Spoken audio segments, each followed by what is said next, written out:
जी sir, क्या बताना चाहेंगे नशे को लेकर? आजकल जो है युवा जो है नशे की तरफ बढ़ता जा रहा है। सबसे पहले तो आप अपने नशा मुक्ति केंद्र की जानकारी दीजिए ताकि हमारे दर्शक जान सकें। बिल्कुल, नमस्कार, मेरा नाम सागर वर्मा है। मैं धार्मिक नशा मुक्त देवभूमि ट्रस्ट से हूँ, डिस्ट्रिक्ट देहरादून, उत्तराखंड। जैसे कि आपको पता है, नशा एक लाइलाज बीमारी है, एक मानसिक बीमारी है, जिसके लिए लोग, हमारे समाज में जो परिवार हैं जिनके कुछ बच्चे पीड़ित हैं नशे जैसी चतुर चालाक मायावी बीमारी से। एक मानसिक बीमारी है जिसको शायद लोग समझते हैं कि डॉक्टर ठीक कर सकते हैं, कोई मेडिसिन ठीक कर सकते हैं, लेकिन नहीं, ये एक विचारों की बीमारी है और ये काउंसलिंग से ही सही हो सकती है।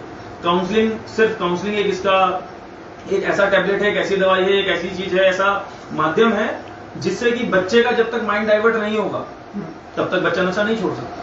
इसके लिए बहुत बच्चों के पेरेंट्स हैं हमारे समाज में, जो भी पीड़ित परिवार हैं, उन्होंने ऐसी जगहों पर बच्चों को भेजा है डिटॉक्सिफिकेशन के लिए हॉस्पिटल्स में। अन्यथा इन चीजों का कोई निष्कर्ष नहीं निकला, जैसे कि पहले आपने देखा होगा बहुत ज्यादा। तो आपकी नशा मुक्ति के माध्यम से जी कैसे उनको ट्रीटमेंट दिया जाता है, कैसे उनकी काउंसलिंग होती है, क्या क्या प्रावधान आपके रहते हैं?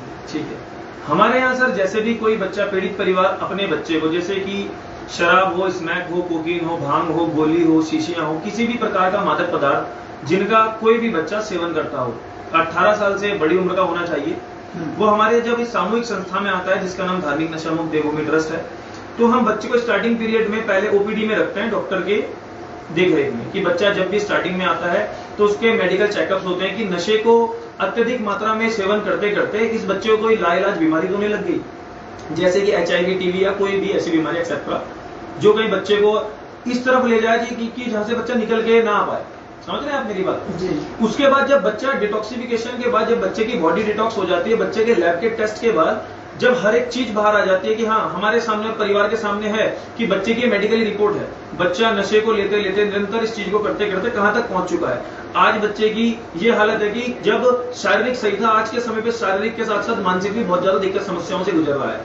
इतना ज्यादा हैबिचुअल हो चुका है कि नकारात्मकता और वो नशा उस बच्चे पे हावी हो चुका है। उसके बाद डिटॉक्सिफिकेशन के बाद जब ये चीजें हम लैब की पूरी कर लेते हैं, रिपोर्ट हमारे पास होती है, फिर हम, हमारे यहाँ सर आप देख सकते हैं, हमारे यहाँ फिजिशियन भी है, MBBS MD, साइकेट्रिस्ट भी है, MBBS MD, नर्स भी है और साइकोलॉजिस्ट भी है, जिनकी नशा मुक्ति केंद्र में, पुनर्वास केंद्रों में आवश्यकता बहुत जरूरी है। जब तक ये चीजें नहीं होंगी तब तक हम रिहैब थोड़ी चला सकते हैं, तब तक बच्चों को बंद कमरे में रखना या सिर्फ खाना देना यही काफी नहीं है। तो क्या फैसिलिटी रहती है आपके पास उन पेशेंट के लिए जो आपके पास पहुंचते हैं? हमारे पास देखिए, स्टार्टिंग पीरियड से मैंने बताया है, लैब की जानकारी रहती है, बच्चों का पहले चेकअप्स होते हैं, ब्लड यूरिन टेस्ट होते हैं, लीवर के सारे चेकअप होते हैं। उसके बाद बच्चे को जब हम अंदर भेजते हैं ट्रीटमेंट में, तो स्टार्टिंग पीरियड से बच्चे की पहले तो पर्सनल रूम्स होंगे बच्चों के लिए, बिल्कुल साफ सफाई होगी। साफ सफाई जब तक नहीं होगी, वातावरण जब तक साफ नहीं होगा, बिल्कुल तब तक कुछ नहीं हो सकता। पहले साफ सफाई होनी बहुत आवश्यक है, अच्छा खाना बहुत आवश्यक है, जब तक अच्छा खाएंगे तभी शायद अच्छा सोच पाएंगे। तो जैसे फर्स्ट टाइम आपके पास आता है तो उसको खाने में क्या दिया जाता है, किस प्रकार से उसको अपने जो वातावरण है उसमें ढाला जाता है, तो कैसे किया जाता है टीम के द्वारा? ठीक है, देखिए, जब हमारे पास कोई बच्चा, नया बच्चा आया है, हमें पता लगा है कि किसी भी नशे से पीड़ित है, जब हमारे पास ट्रीटमेंट में आया तो स्टार्टिंग में पहले उसके, जब डॉक्टर जब जानकारी देंगे टेस्ट के बाद, उनकी टेस्ट की रिपोर्ट देखेंगे, डॉक्टर के अनुसार जो डॉक्टर का फीडबैक होगा, डॉक्टर रिपोर्ट देख के हमें जानकारी देंगे, उसके अनुसार डॉक्टर जो बच्चों की डाइट बताएंगे हमें, उस हिसाब से हम बच्चे की डाइट चलाते हैं। स्टार्टिंग में बच्चे की बॉइल्ड डाइट चलती है। आजकल देखा जाता है नशा मुक्ति केंद्र एक व्यवसाय बन चुका है और बच्चे जो हैं जब यहाँ से जाते हैं उसके बाद दोबारा वही पेशेंट नशा लेना शुरू कर देते हैं। हाँ जी, तो क्या गारंटी रहती है सर आपकी तरफ से? ठीक है, इसके लिए देखिए, वातावरण पे निर्भर करती है ये चीजें। जब तक बच्चों के सामूहिक संस्थाओं में बच्चों के लिए वातावरण नहीं दिया जाएगा और परिवारों को नहीं पता होगा कि बच्चों के लिए व्यवस्थाएं क्या हैं। मेरा काम बच्चे को जागरूक करने से पहले बच्चे के परिवार को जागरूक करना है। मैं पेशेंट को लाने से पहले परिवार की विजिट करवाता हूं। यहाँ पर मैं परिवार को जानकारी देता हूं, देखिए, एक रूम ऐसा होना चाहिए जिसमें 4 शेयरिंग बेड हो, वॉशरूम वहां पर हो, AC TV घर जैसी सुविधाएं हो। लेकिन मानसिक विचार लोगों ने ऐसी बना रखी है, अपने माइंडसेट ऐसा बना रखा है कि बच्चों को रियलाइजेशन करवाना पड़ता है। ऐसा ये कहाँ लिखा है रियलाइजेशन करवाना है? बच्चों को एहसास दिलवाने वाले हम होते कौन है? हमें किसने अधिकार दिया है? बहुत से हॉस्पिटल हैं जो कहते हैं कि हम नशा छुड़ाते हैं, कुछ कहते हैं कि हम 2 ही खुराक में हर प्रकार का नशा छुड़ा देते हैं। तो क्या लगता है, क्या वो सही है? नहीं। देखिए, पहली बात तो ये है कि हम किसी के बारे में ऐसे कोई लांछन नहीं लगा सकते, क्या कह सकते हैं। अन्यथा जहां तक मेरा अनुभव है, मैं अपने अनुभव के हिसाब से तो यही कहना चाहूंगा, किसी भी प्रकार की ऐसी कोई मेडिसिन नहीं है जो हमारी बीमारी को जड़ से खत्म कर दे। आपके रिहैब के द्वारा कितने बच्चे यहाँ से सुरक्षित और नशे से दूर हो चुके हैं? सर अभी तक का अगर मैं आपको अपना रिकॉर्ड को देख के बताऊं, अभी तक सर मैंने एक साल के अंदर अंदर 49 बच्चे यहाँ से 49 बच्चे कम से कम यहाँ से ठीक करके भेज दिए हैं, जिनका रिस्पांस मेरे पास आया है कि अभी तक वो बच्चे सही हैं। 2-4-5 हो सकते हैं जो आधे अधूरे इलाज में गए हैं कि जो दोबारा उस ट्रैक में आ गए हैं। जिस प्रकार से आपका प्रयास रहता है कि नशे से दूर बच्चों को किया जाए, जी सरकार कहती है कि हम नशा मुक्त भारत करेंगे, क्या सहयोग सरकार का रहता है आपके साथ? सर सरकार का सहयोग ये रहता है कि हमें जो हम काम कर रहे हैं इसके लिए पूरा फुल सपोर्ट रहता है कि कहीं भी पुलिस प्रशासन, चौकी, थाने जितने भी हैं, कहीं भी कोई नशे के ऐसी बीमारी से पीड़ित पाया जाता है, कोई अस्त व्यवस्था फैला रहा है, समाज में कोई भी दिक्कत समस्याएं फैला रहा है, तो जेल जाने से पहले हमारे पास भेजा जाता है उसे।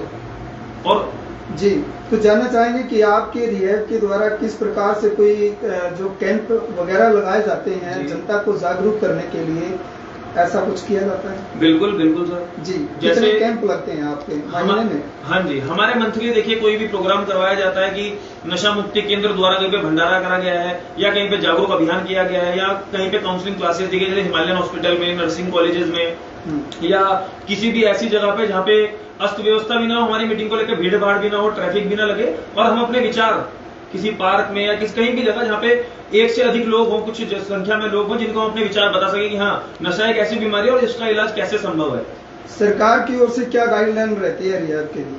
सरकार की ओर से सर यही रहता है कि जो चीजें बताई गई है कि सिक्योरिटी गार्ड होना चाहिए, साइकेट्रिस्ट होनी चाहिए, ग्राउंड होना चाहिए, पीटी योगा मेडिटेशन के लिए इंस्ट्रक्टर होना चाहिए, और आपके यहाँ डॉक्टर टाइम टू टाइम आना चाहिए, नर्स टाइम टू टाइम आनी चाहिए, साइकेट्रिस्ट टाइम टू टाइम आना चाहिए, काउंसलर्स होने चाहिए, बच्चों को अच्छा वातावरण देना चाहिए, बेड सिंगल होना चाहिए। अभी आपके पास काउंसलर कितने हैं? सर हमारे पास 2 काउंसलर हैं। 2 काउंसलर हैं। और बात की जाए कि कुछ रिहैब ऐसे होते हैं, सरकार की गाइडलाइन है कि उनके पास एम्बुलेंस की व्यवस्था नहीं होती, डॉक्टर की व्यवस्था नहीं होती, क्या लगता है कि आपके यहाँ हर एक व्यवस्था है? बिल्कुल सर, मेरे यहाँ तो हर एक व्यवस्था, और मैं चाहूंगा कि हर प्रकार की व्यवस्था हर एक नशा मुक्ति केंद्र में होनी चाहिए। जब तक ये चीजें नहीं होंगी, जो देखिए सरकार अगर बता रही है, सरकार हमें दिशा निर्देश दे रही है, उनका हम पालन नहीं करेंगे तो तब तक कैसे चलेगा? गाइडलाइन के अनुसार किसी भी कार्य को करेंगे तो उसमें प्रशासन भी साथ रहता है, समाज भी साथ रहता है, और ये काम आपको बताइए कितने पुण्य का काम है। कभी किसी का परिवार सवरेगा तो वो दुआएं देगा हमारे लिए। इसमें आपकी फीस क्या रहती है? सर हमारी फीस रहती है इसमें 10 से 12 हजार रुपए, और जो गरीबी रेखा में होते हैं सर उसकी होती रहती है 6 से 8 हजार रुपए। और इसमें ये नहीं है कि ये बिल्कुल ही परमानेंट फीस है, अगर किसी की आर्थिक स्थिति ज्यादा खराब है, दिक्कत समस्याओं से कोई जूझ रहा है तो हम उसकी मदद भी करते हैं। तो आपके रिहैब में अगर कोई कांटेक्ट करना चाहे जी, कहाँ तक आप अपना एरिया कवर करते हैं कि पेशेंट यहाँ पर आ सके? सर मैं हरियाणा, दिल्ली, पंजाब, जम्मू, अमृतसर, शिमला। इसके अलावा आपकी और भी कोई ब्रांच है? सर इसके अलावा हमारी कोई और ब्रांच नहीं है। अभी हमने कुछ ही समय पहले खोला है, इससे पहले मैं एक संस्थान में जुड़ा हुआ था, वहां से मैंने बहुत सी चीजें सीखी हैं, और उसके बाद धीरे धीरे करके स्टेप बाय स्टेप मैं उस दलदल में था। अब मैं उससे बाहर निकलने के बाद कहीं ना कहीं मैंने भी सोचा है कि हाँ, अगर मैं उस दलदल से निकल सकता हूँ। मैंने अपने माता पिता की आंसुओं की महत्वता देखी है, उनकी आंसुओं की महत्वता क्या है, और मैं वास्तविकता पे बात करता हूँ। ये प्रेरणा आपको कहाँ से मिली है? सर ये प्रेरणा मैंने अपने समूह से, अपने गुरुजी से ली है, और बहुत सी चीजें हैं जो मैंने सीखी हैं उनसे, और मैं निरंतर उन चीजों को, उन्होंने एक ही बात कही थी कि बेटा जो आज सीख रहे हो निरंतर अमल करना, और आज तक मैं वही अमल करता हूँ। मैं अपनी जिम्मेदारी कभी किसी को नहीं देता। आज के युवा को आप अपने संस्थान की ओर से क्या मैसेज देना चाहेंगे? सर आज के समय में मैं संस्थान की ओर से एक मैसेज देना चाहूंगा कि नशे से दूर रहो, नशा छोड़ो, जीवन बचाओ, और